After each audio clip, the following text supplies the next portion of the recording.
According to the RCMP, if you begin to show signs of adopting traditional values, you may in fact be a violent extremist. This comes from RCMP spokeswoman Staff Sergeant Camille Habel on CBC earlier this week.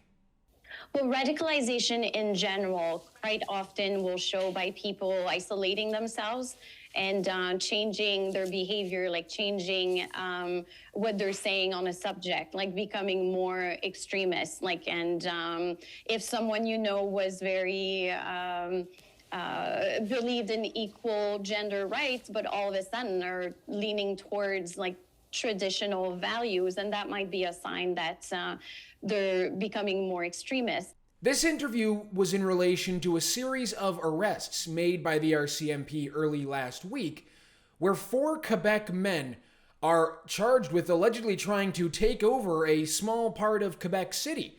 3 of the men have been given terror-related charges, and they were found with a large cache of restricted weapons, explosives, and night vision goggles. So it's not looking good for these 4 Quebec men. But it's all been sidelined by these absurd comments made by the RCMP on the CBC. That displaying traditional values makes you liable to be a violent extremist. Who knew after all these years? Well, what do these comments mean, and what are the long-term implications of making such an outrageous statement? We're going to get into all of that with my next guest.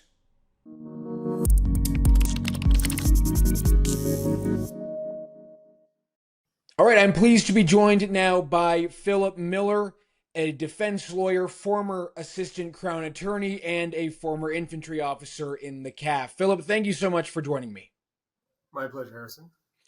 So the big story this week is the RCMP claiming to have foiled a potential terrorist attack in Quebec City by an anti-government militia formed of 4 Quebec men, 2 of whom were active members of the military. Now, these guys were arrested alongside a large cache of prohibited and restricted weapons, explosives, and night vision goggles. So this really is a remarkable story. And the charges for 3 of the 4 include facilitating a terrorist activity. So I'm guessing this is sort of like a mini FLQ before it actually happened.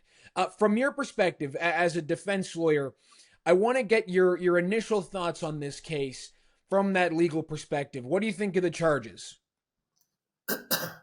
We don't have any transparency on what was going on. So what I'm seeing in police forces is laying charges that are the most extreme possible to try to win public support early.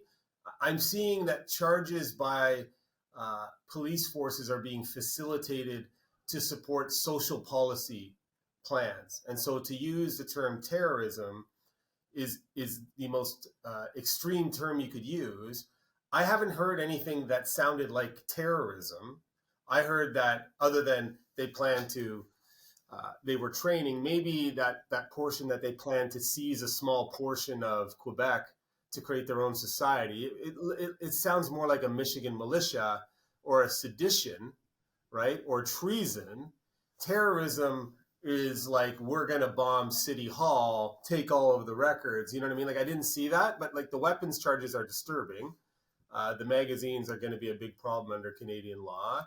The military equipment there, but like you can buy all of that stuff, or you can buy some of that stuff in surplus stores, not the magazines. But so these guys are in trouble. There's no doubt about it. It's just, I think my concern at some level is that it's being used kind of as a social policy tool to create labels that make people feel better about where the government is going, as opposed to.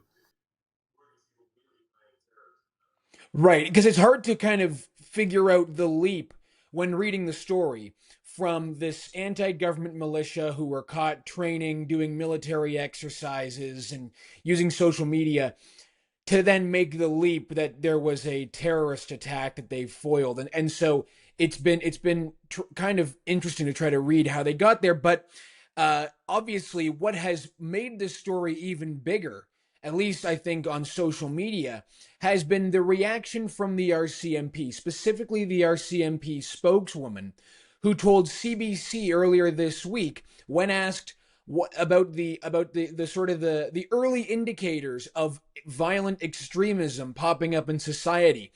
Take a look at what the RCMP spokeswoman said when asked about that on the CBC.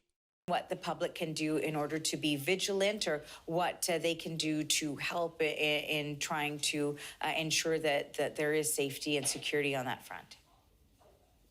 Well, radicalization in general quite often will show by people isolating themselves and changing their behavior, like changing what they're saying on a subject, like becoming more extremist. Like, and if someone you know was very believed in equal gender rights, but all of a sudden are leaning towards like traditional values, and that might be a sign that they're becoming more extremist. But we also have to remember that having the most extremist views is perfectly legal in Canada. So adopting traditional values essentially is a sign of growing radicalization. Now, either the RCMP officer misspoke and made a remarkable mistake here, or I think the RCMP has lost the plot. Phillip, what are your thoughts on this? Oh my God. There's a lot of depth here to kind of to reveal, because there was something almost scary about that female spokesperson, with kind of like the cold delivery in which she said things that go against what we understand in society. If you were to listen to her, you would conclude that there's only one type of extremism, one that comes out of traditional values, right? Without saying extremism comes from both ends of the political spectrum. You know, if you want to identify extremism, you know, look for changes in people you care about, where they start retreating from everybody and start holding extreme positions. Not traditional values are not extreme positions, but what's so kind of nefarious about it is how a spokesperson gets up there, looks amazing, and talks in a calm way about policies that are undermining all of society. So extremists are misogynists or racist. You know what I mean? Like it was very much a political angle to it that pleases the Liberal government, as opposed to saying the RCMP is focused on identifying extremists everywhere in our society that threaten our cities, right, our business owners. They're not talking about people who are protesting all the time, destroying businesses, claiming Sharia law, or, you know what I mean? Like claiming, like Sharia law could also be seen as a traditional value of people who believe in Sharia law. And there are some people on the street saying, we want Sharia law. That doesn't make them an extremist. It might make them somebody who has a different policy position than the federal government. It's just so nefarious that they would use this. It's like a long investigation. They kind of pick it up, put it in the worst possible perspective possible to label anybody with traditional values an extremist.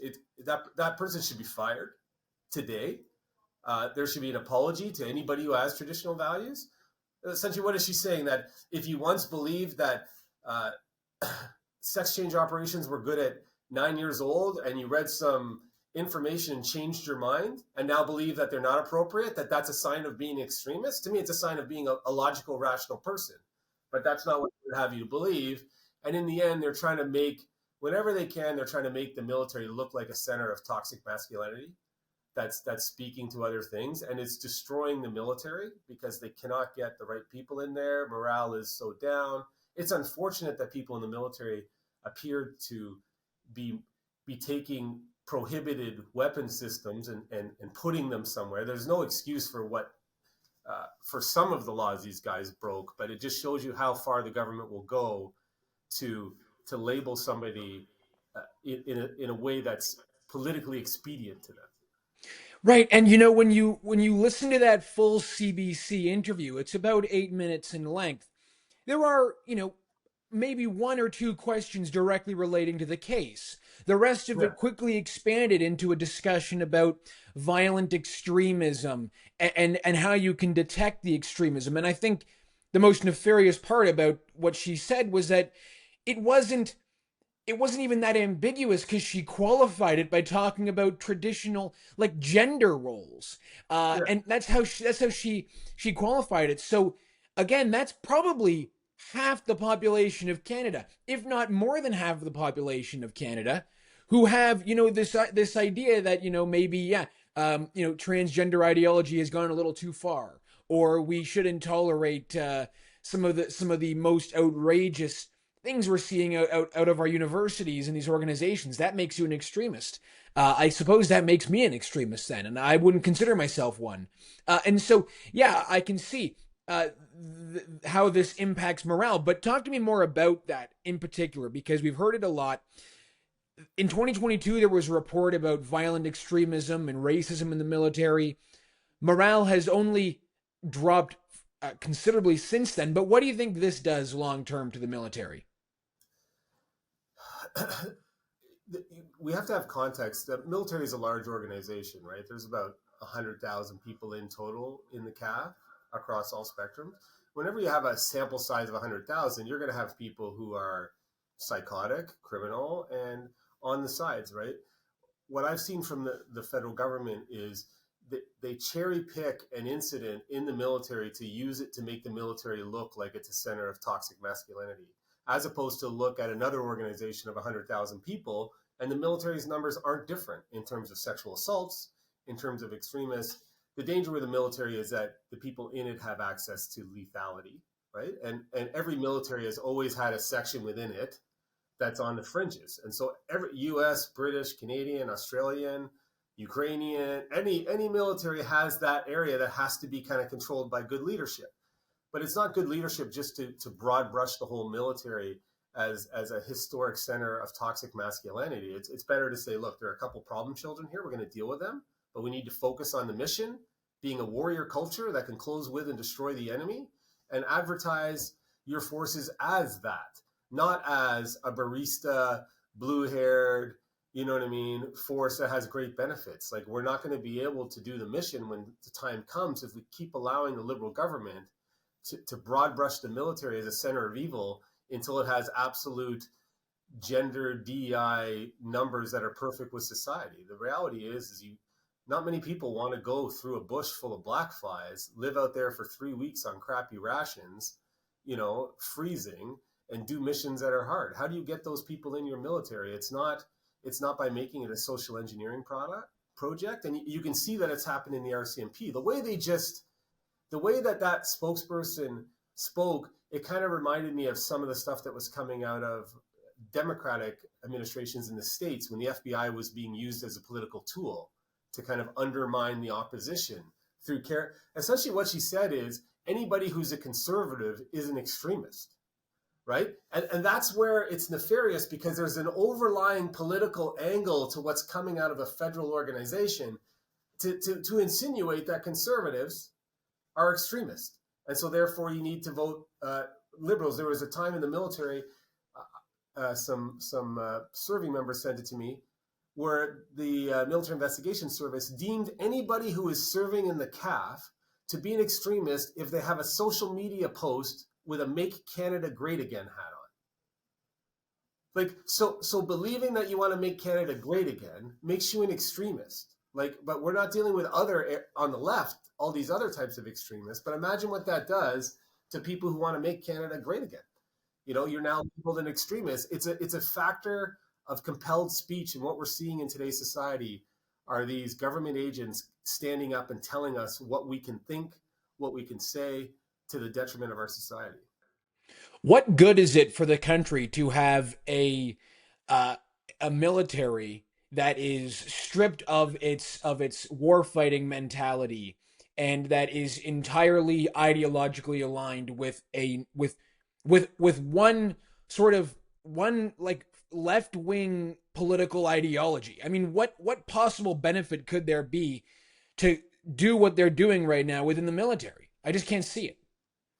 Well, every person and body operates according to their self-interest, right? And so the military has been a great whipping boy for a liberal elite that wants to kind of impose this social view of the nation, which is men are inherently bad, masculinity and testosterone are bad, and they want to show their power by imposing it on an organization that is always going to be more masculine than feminine just because of the nature of the business. So to me, it's a demonstration of power, and people abuse power on both sides of the spectrum.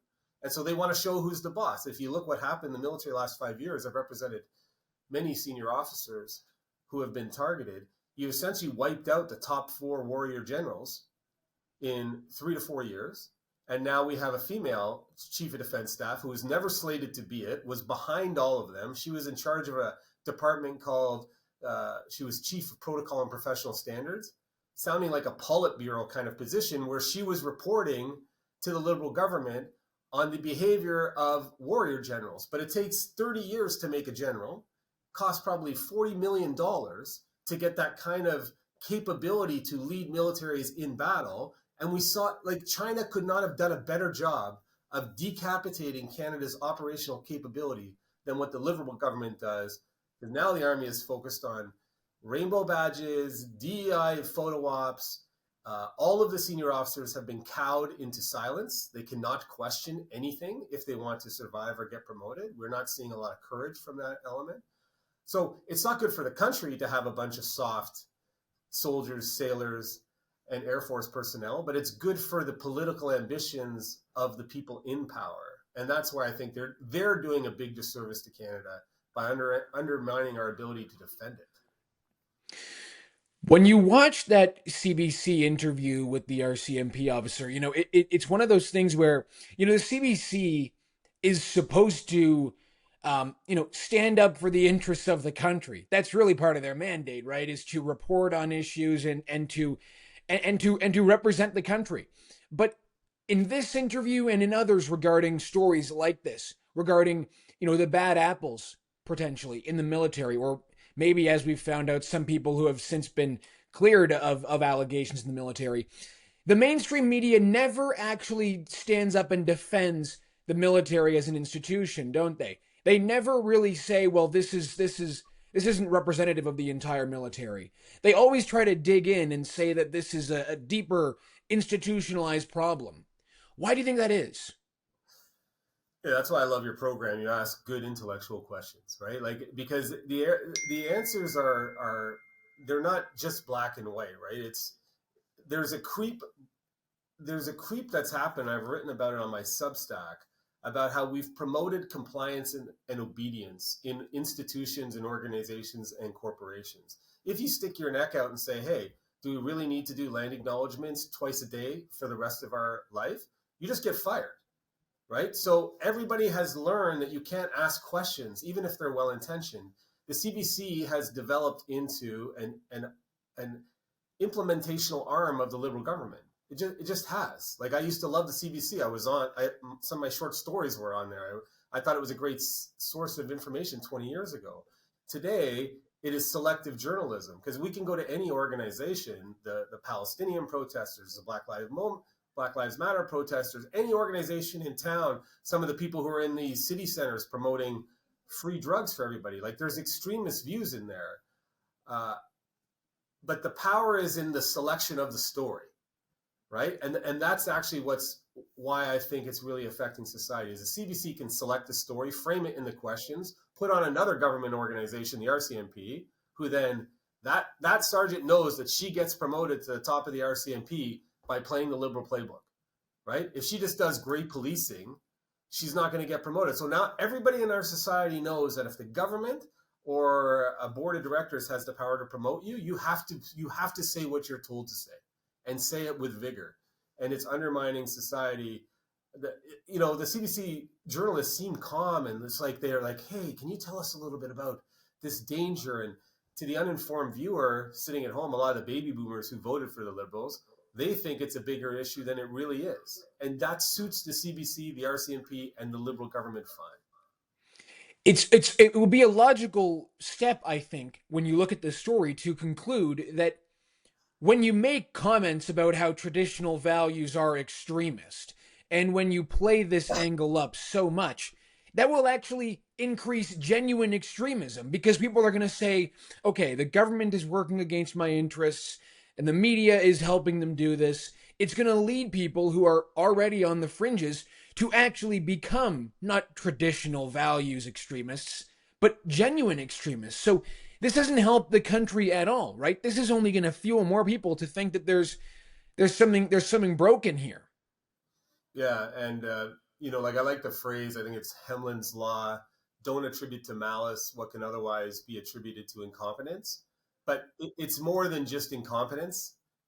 There is a political move, and when people in power decide what is right or wrong, there's no like universal morality that comes in. People in power decide what an extremist is, and we're now seeing that the Liberal government, through the RCMP spokesperson, is saying that extremists are people who have traditional values.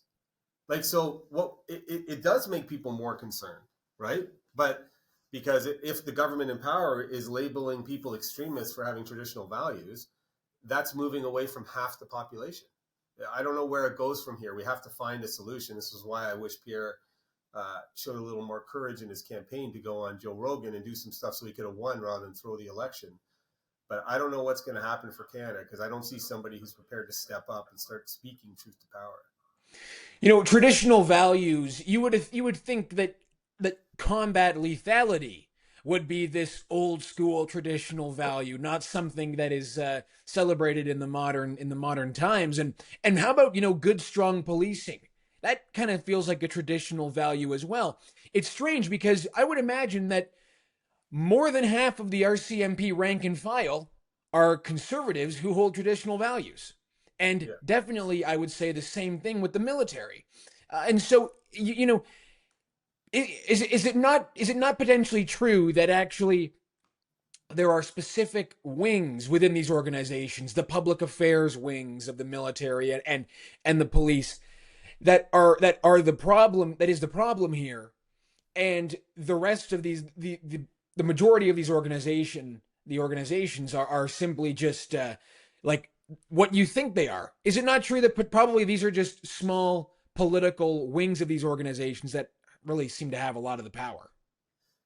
You've touched on the morale issue, right? Because understanding that certain types of people, the people who are attracted to the military, generally come from conservative rural households. Canadians have always had some of the best soldiers in the world because they came from rural prairies or Newfoundland, where you got tough winters. You got to be able to chop wood. You got to be able to shoot or you care about service of the country. Whereas in today's world, liberals care about tearing down the country unless Trump says something, and then all of a sudden they're fierce Canadians, you know. But otherwise, they're tearing it down. So the question you raise that's interesting is, how do you populate necessary arms of protection of public safety and national safety when you label people with traditional values who make up those organizations extremists? And so what you have are I get approached all the time by people in police and in the military saying, dude, what you're saying is what we're living, but we're terrified to say it. We will never get promoted.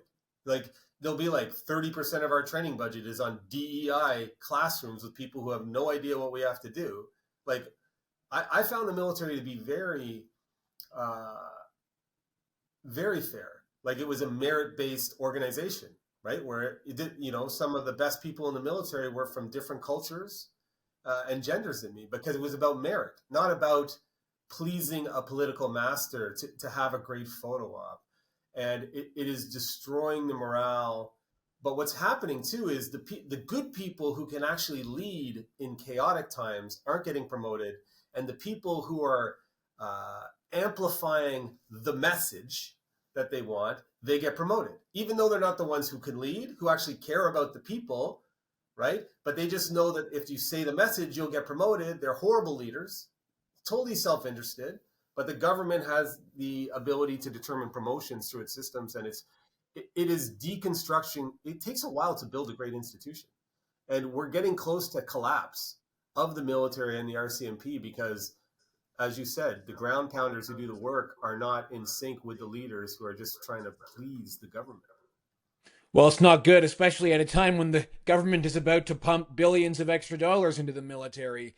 Phillip, we'll have to leave it there. Thank you so much for coming on the show and talking to us about this absurd story and the absurd comments from the RCMP. Keep up the good work, brother. Thank you.